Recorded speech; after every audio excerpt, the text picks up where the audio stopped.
শুরু হয়েছে। শুধু দর্শক, আমরা দেখতে পাচ্ছি আজকের এই সমাবেশ বাংলাদেশ জাতীয়তাবাদী দল বিএনপির কেন্দ্রীয় কার্যালয়ের সামনে। আমরা সকাল থেকেই দেখতে পাচ্ছি লক্ষ লক্ষ মানুষ এখানে আসলে সমাবেশ, আর এই স্থলে জায়গা নাই। মানুষ আসলে দিশেহারা, কোথায় দাঁড়াবে, কোন জায়গায় যাবে। এ কারণে আমরা দেখতে পাচ্ছি মানুষের এই প্রচণ্ড রৌদ্রের মধ্যেও, এই রৌদ্র উপেক্ষা করেও তারা এইভাবেই আমরা দেখতে পাচ্ছি তারা বাংলাদেশ জাতীয়তাবাদী দল বিএনপির কেন্দ্রীয় কার্যালয়ের সামনে এইভাবে মুহুর্মুহুর মিছিল নিয়ে তারা যাচ্ছে। আমি দেখতে পাচ্ছি, আসলে এটা না দেখলে আসলে বিশ্বাস করা যাবে না।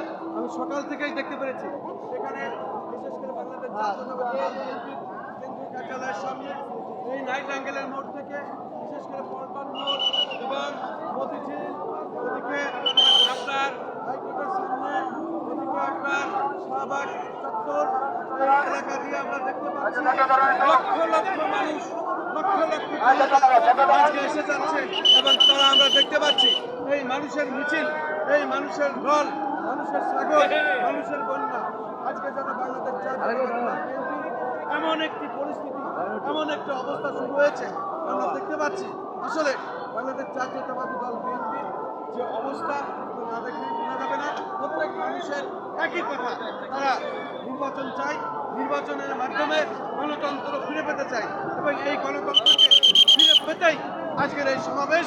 এই সমাবেশ থেকেই আমাদের এই আগামী নির্বাচনের সঠিক পথ এবং সঠিক সিদ্ধান্ত জনাব তারেক রহমান দিবেন এবং সেই প্রত্যাশায়, সেই অপেক্ষায় আজকে সারা বাংলাদেশের জনগণ আছে যে জনাব তারেক রহমান সেটাই আমরা মেনে চলবো।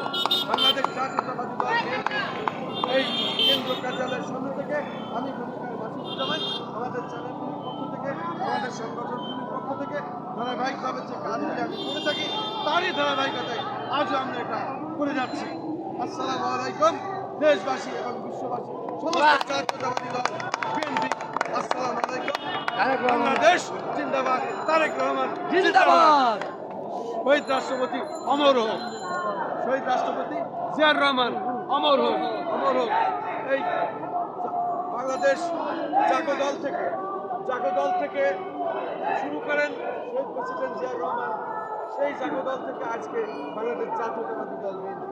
এই বিএনপি নির্যাতনের শিকার আমরাও, কোটি কোটি মানুষ এদেশের বাংলাদেশ জাতীয়তাবাদী দল বিএনপি আওয়ামী লীগের নির্যাতনের শিকার হয়েছিল। আমরা নির্বাচনের মাধ্যমে যে সরকার আসবে সেই সরকারের মাধ্যমে আমরা ন্যায় বিচার চাই, সেই প্রত্যাশায় আমি খন্দকার মাসুদুজ্জামান আজকে রাজধানী ঢাকা বাংলাদেশ জাতীয়তাবাদী দল বিএনপি কেন্দ্রীয় কার্যালয়ের সামনে থেকে।